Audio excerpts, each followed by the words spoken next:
Basically, as a councillor for the division, which the unfortunate circumstances and situations occur, I am here in two capacities.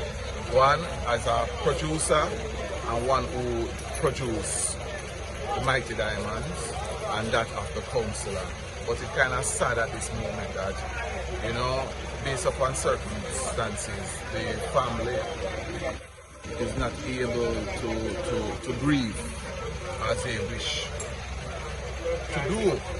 But I think the family or whoever organized the 9-9 should really have dialogue with the commanding officer for the area and see how best, because it's a security risk and that might be the circumstances where they have been halting of this situation.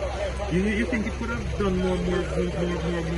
It could done in a more professional way, basically. And I think in the circumstances of all our beloved artists and musicians died, it would be best that the family had dialogue with the security force prior to tonight. Talk to me about your fondest memory about this group, the Mighty Diamond.